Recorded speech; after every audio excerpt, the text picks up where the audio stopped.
Livro de Colossenses.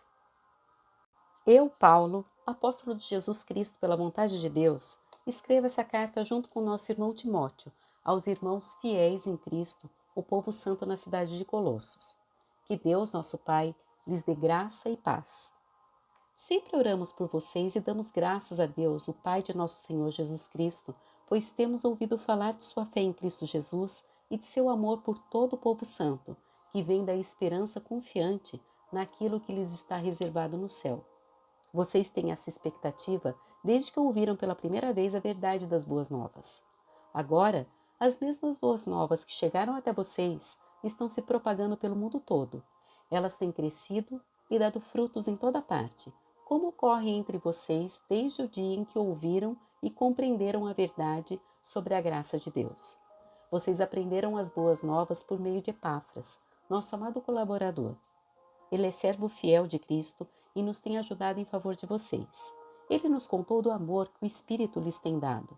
Por isso, desde que ouvimos falar a seu respeito, não deixamos de orar por vocês. Pedimos a Deus que lhes conceda pleno conhecimento de sua vontade e também sabedoria e entendimento espiritual. Então vocês viverão de modo a sempre honrar e agradar ao Senhor, dando todo tipo de bom fruto e aprendendo a conhecer a Deus cada vez mais. Oramos também para que sejam fortalecidos com o poder glorioso de Deus, a fim de que tenham toda a perseverança e paciência de que necessitam.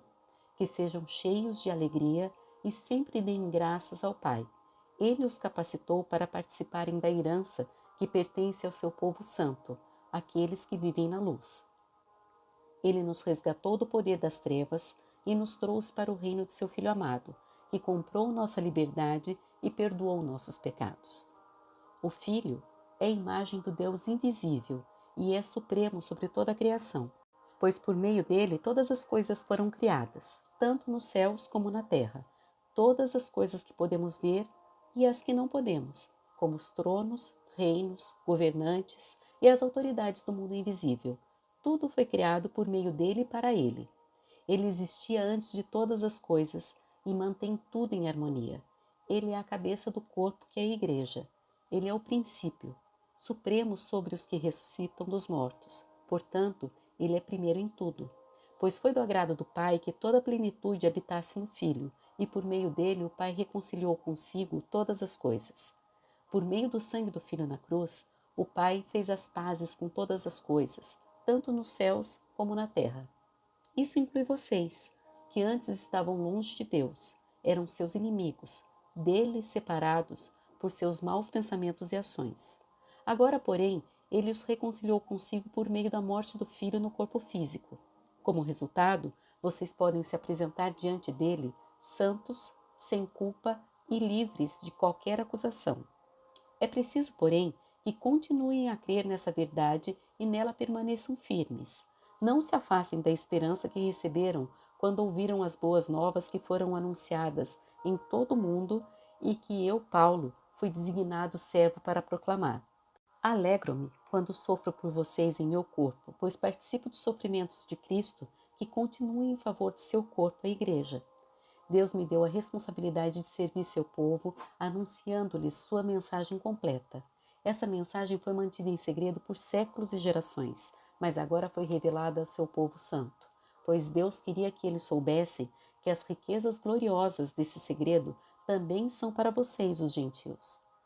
E o segredo é este: Cristo está em vocês, o que lhes dá a confiante esperança de participar de sua glória. Portanto, proclamamos a Cristo, advertindo a todos e ensinando a cada um com toda a sabedoria, para apresentá-los maduros em Cristo. Por isso trabalho e luto com tanto esforço, na dependência de seu poder que atua em mim. Quero que saibam quantas lutas tenho enfrentado por causa de vocês e dos que estão em Laodiceia e por muitos que não me conhecem pessoalmente. Que eles sejam encorajados e unidos por fortes laços de amor e tenham plena certeza de que entendem o segredo de Deus, que é o próprio Cristo. Nele estão escondidos todos os tesouros de sabedoria e conhecimento. Eu lhes digo isso para que ninguém os engane com argumentos bem elaborados, pois embora eu esteja longe, meu coração está com vocês. E eu me alegro de que estejam vivendo como devem e de que sua fé em Cristo seja forte. E agora, Assim como aceitaram Cristo Jesus como Senhor, continuem a segui-lo. Aprofundem nele suas raízes e sobre ele edifiquem sua vida. Então sua fé se fortalecerá na verdade que lhes foi ensinada e vocês transbordarão de gratidão. Não permitam que outros os escravizem com filosofias vazias e invenções enganosas provenientes do raciocínio humano, com base nos princípios espirituais desse mundo e não em Cristo. Pois nele habita em corpo humano toda a plenitude de Deus. Portanto, porque estão nele, o cabeça de todo governante e autoridade, vocês também estão completos. Em Cristo, vocês foram circuncidados, mas não por uma operação física, e sim espiritual, na qual foi removido o domínio de sua natureza humana. No batismo, vocês foram sepultados com Cristo e com ele foram ressuscitados para a nova vida por meio da fé no grande poder de Deus que ressuscitou Cristo dos mortos. Vocês estavam mortos por causa de seus pecados e da incircuncisão de sua natureza humana. Então, Deus lhes deu vida com Cristo, pois perdoou todos os nossos pecados. Ele cancelou o registro de acusações contra nós, removendo-o e pregando-o na cruz. Desse modo, desarmou os governantes e as autoridades espirituais e os envergonhou publicamente ao vencê-los na cruz. Portanto, não deixem que ninguém os condene pelo que comem ou bebem, ou por não celebrarem certos dias santos, as cerimônias da lua nova ou os sábados, pois essas coisas são apenas sombras da realidade futura e o próprio Cristo é essa realidade. Não aceitem a condenação daqueles que insistem numa humildade fingida e na adoração de anjos e que alegam ter visões a respeito dessas coisas. A mente pecaminosa deles os tornou orgulhosos, e eles não estão ligados a Cristo, que é a cabeça do corpo. Unido a ele por meio de suas juntas e seus ligamentos, o corpo cresce à medida que é nutrido por Deus. Vocês morreram com Cristo, e ele os libertou dos princípios espirituais desse mundo. Então, por que continuar a seguir as regras desse mundo que dizem não mexa, não prove, não toque? Essas regras não passam de ensinamentos humanos sobre coisas que se deterioram com o uso. Podem até parecer sábias, pois exigem devoção, abnegação e rigorosa disciplina física, mas em nada contribuem para vencer os desejos da natureza pecaminosa. Uma vez que vocês ressuscitaram para uma nova vida com Cristo, mantenham os olhos fixos nas realidades do alto, onde Cristo está sentado no lugar de honra à direita de Deus. Pensem nas coisas do alto e não nas coisas da terra, pois vocês morreram para esta vida e agora a sua verdadeira vida está escondida com Cristo em Deus. E quando Cristo, que é sua vida, for revelado ao mundo inteiro, vocês participarão de sua glória. Portanto, façam morrer as coisas pecaminosas e terrenas que estão dentro de vocês. Fiquem longe da imoralidade sexual, da impureza, da paixão sensual, dos desejos maus e da ganância, que é a idolatria. E por causa desses pecados que vem a ira de Deus. Vocês costumavam praticá-los quando sua vida ainda fazia parte desse mundo, mas agora é o momento de se livrarem da ira, da raiva, da maldade, da maledicência e da linguagem obscena. Não mintam uns aos outros, pois vocês se despiram de sua antiga natureza e de todas as suas práticas perversas. Revistam-se da nova natureza e sejam renovados à medida que aprendem a conhecer seu Criador e se tornam semelhantes a Ele. Nessa nova vida, não importa se você é judeu ou gentil, se é circuncidado ou incircuncidado, se é inculto ou incivilizado, se é escravo ou livre. Cristo é tudo o que importa e Ele vive em todos. Visto que Deus os escolheu para ser seu povo santo e amado, revistam-se de compaixão, bondade, humildade, mansidão e paciência. Sejam compreensivos uns com os outros e perdoem quem os ofender. Lembrem-se de que o Senhor os perdoou, de modo que vocês também devem perdoar. Acima de tudo, revistam-se do amor que une todos nós em perfeita harmonia. Permitam que a paz de Cristo governe o seu coração, pois como membros do mesmo corpo, vocês são chamados a viver em paz e sejam sempre agradecidos. Que a mensagem a respeito de Cristo, em toda a sua riqueza, preencha a vida de vocês. Ensinem e aconselhem uns aos outros com toda a sabedoria. Cantem a Deus salmos, hinos e cânticos espirituais com o coração agradecido. E tudo o que fizerem ou disserem, façam em nome do Senhor Jesus, dando graças a Deus o Pai por meio dele. Esposas, sujeite-se cada uma a seu marido, como é próprio a quem está no Senhor.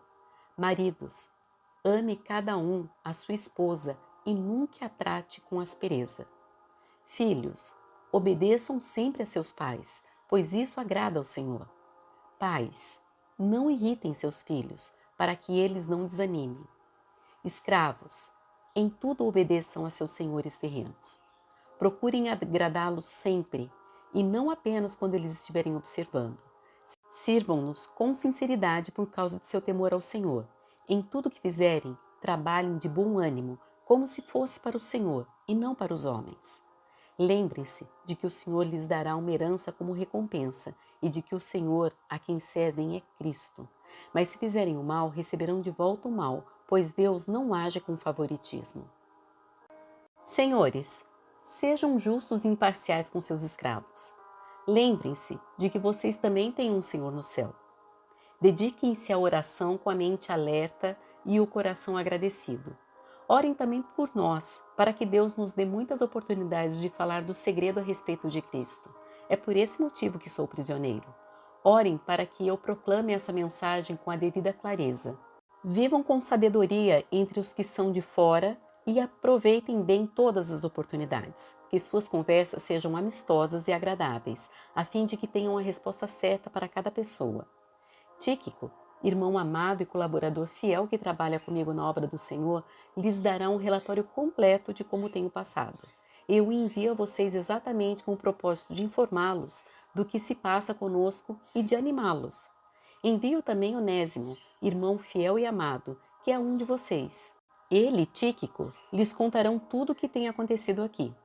Aristarco, que é prisioneiro comigo, lhes envia saudações, e assim também Marcos, primo de Barnabé. Conforme vocês foram instruídos, se Marcos passar por aí, recebam-no bem. Jesus, chamado Justo, também manda lembranças.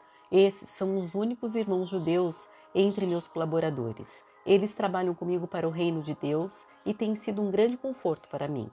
Epáfras, que é um de vocês e servo de Cristo Jesus, lhes envia saudações. Ele sempre ora por vocês com fervor, pedindo que sejam maduros e plenamente confiantes de que praticam toda a vontade de Deus.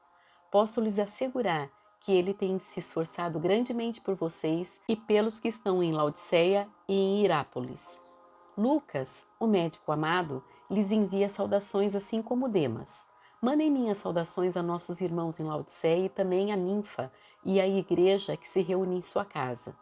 Depois que tiverem lido essa carta, enviem-na à igreja em Laodiceia, a fim de que eles também possam lê-la, e vocês leiam a carta que eu escrevi para eles. E digam a Arquipo: cuide em realizar o ministério que o Senhor lhes deu. Essa é minha saudação de próprio punho. Paulo. Lembrem-se de que estou na prisão. Que a graça de Deus esteja com vocês.